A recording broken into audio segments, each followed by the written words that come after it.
क्या कोई डरावनी कहानी सिर्फ कहानी होती है या उसके पीछे कोई गहरा अनकहा सच भी छिपा हो सकता है? आज एक ऐसी ही कहानी की परतों को खोलते हैं जिसे सुनाने वाले ने अपनी जिंदगी की सच्ची घटना बताया था। तो चलिए इस रहस्यमयी किस्से में उतरते हैं। सोचिए, एक सुनसान गांव है। रात बहुत गहरी हो चुकी है। गलियों में कोई नहीं है। बस एक कोने पर एक छोटी सी चाय की दुकान खुली है जहां कुछ लोग बैठे हैं। माहौल बिल्कुल शांत है, लेकिन हवा में ना एक अजीब सा तनाव है, जैसे कुछ होने ही वाला है। और वहीं बैठे 3 लोगों के बीच एक बहस छिड़ी हुई है। एक आदमी पूरे यकीन के साथ कह रहा है कि पास के जंगल का वो जो रास्ता है ना, वो भूतिया है। वो कहता है, मजाक नहीं है ये, मैंने अपनी आंखों से देखा है। लेकिन उसके दोस्त वो उसकी बात को हंसी में उड़ा रहे हैं। तो यहां ना 2 तरह की सोच साफ दिखती है।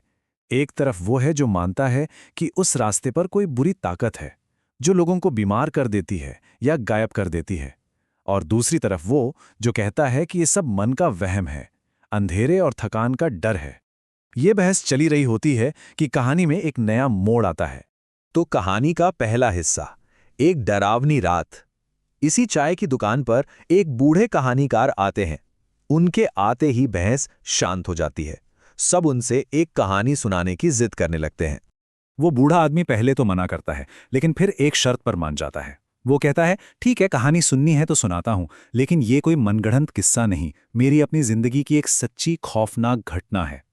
अब ये सुनते ही वहां बैठे लोगों के तो होश ही उड़ जाते हैं। दूसरा हिस्सा, जंगल का बदनाम रास्ता। कहानीकार अपनी कहानी शुरू करता है जो कोई कल परसों की नहीं, बल्कि 20 साल पुरानी है, जब वो खुद एक नौजवान था। वो बताता है कि उसके गांव चलडुंगरी में एक औरत रहने आई थी। नाम था सुंदरी। वो इतनी खूबसूरत थी कि देखने वाले देखते रह जाते थे। लेकिन गांव में उसकी खूबसूरती से ज्यादा चर्चा उसकी उम्र की होती थी। ऐसा लगता था जैसे उस पर वक्त का कोई असर ही नहीं हो रहा था, बल्कि वो तो दिन ब दिन और जवान होती जा रही थी। कहानीकार बताता है कि एक रात उसे किसी जरूरी काम से दूसरे गांव जाना पड़ा और उसने वही रास्ता चुना जिसे सब भूतियां मानते थे। वही रास्ता जिस पर लोग दिन में भी जाने से डरते थे। उसे इन सब बातों पर जरा सा भी यकीन नहीं था। तीसरा हिस्सा, सुंदरी से मुलाकात। अब उस डरावने रास्ते पर उसका सफर शुरू होता है और एक ऐसी मुलाकात होती है जो पूरी कहानी का रुख ही बदल देती है। जैसे जैसे वो जंगल में अंदर जाता है ना, उसे एक अजीब सा डर घेरने लगता है। उसे महसूस होता है जैसे कोई उसे अंधेरे में से घूर रहा हो, जैसे वो जंगल खुद अपने अगले शिकार का इंतजार कर रहा है। और तभी बिल्कुल अचानक उसके सामने वही रहस्यमयी औरत सुंदरी आके खड़ी हो जाती है। वो कहती है कि वो भी उसी गांव जा रही है। तो दोनों उस घने अंधेरे रास्ते पर साथ साथ आगे बढ़ने का फैसला करते हैं। अब आता है कहानी का चौथा हिस्सा, खौफनाक सच्चाई का इशारा। यहां से नौजवान को अपनी इस साथी के बारे में कुछ ऐसी बातें पता चलती हैं जो किसी भी तरह से नॉर्मल नहीं थीं। चलते चलते उसे एक बहुत ही अजीब सी बात महसूस होती है। एक ऐसी बात जिसने उसके मन में शक का पहला बीज बो दिया। उसकी नज़र जमीन पर पड़ती है। चांदनी रात थी तो उसकी परछाई तो साफ बन रही थी, लेकिन उसके साथ चल रही सुंदरी की कोई परछाई थी ही नहीं। जमीन बिल्कुल खाली थी।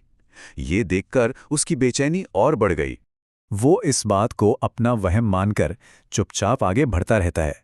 कुछ देर बाद दोनों को प्यास लगती है और वो एक नदी के किनारे रुकते हैं, और यहाँ उसे शक को यकीन में बदलने वाला दूसरा सबूत मिलता है। जब वो पानी पीने के लिए झुकता है तो उसे नदी के शांत पानी में अपना चेहरा, पेड़, आसमान सब कुछ बिल्कुल साफ दिखाई देता है।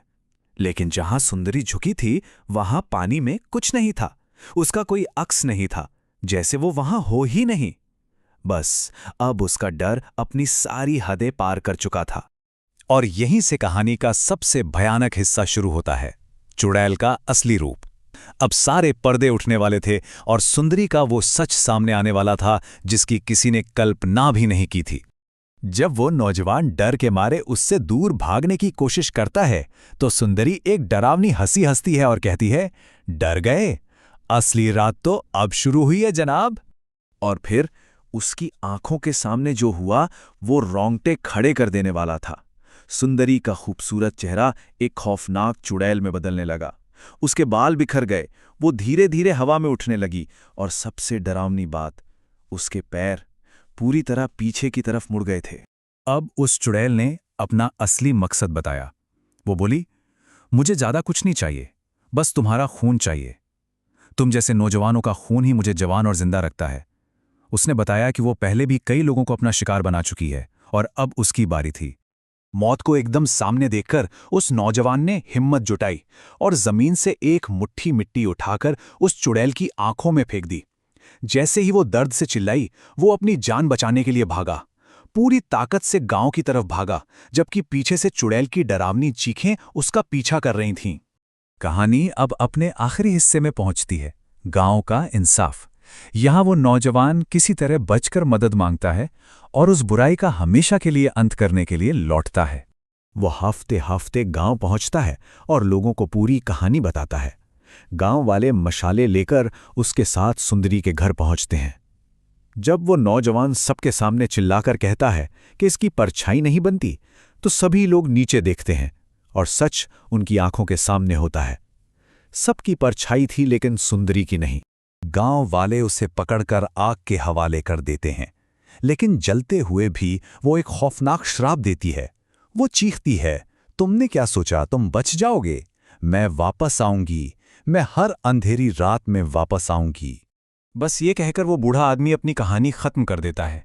चाय की दुकान पर एक गहरा सन्नाटा छा जाता है। जो लोग थोड़ी देर पहले हंस रहे थे, अब उनके चेहरों पर डर साफ दिखाई दे रहा था। कहानीकार तो अपनी बात खत्म करके चला जाता है, लेकिन सुनने वालों के मन में एक सवाल हमेशा के लिए छोड़ जाता है, क्या उस चुड़ैल का श्राप सच हो सकता था? और शायद यहीं एक अच्छी डरावनी कहानी की जीत होती है। वो हमारे अंदर एक ऐसा डर छोड़ जाती है जो कभी खत्म नहीं होता।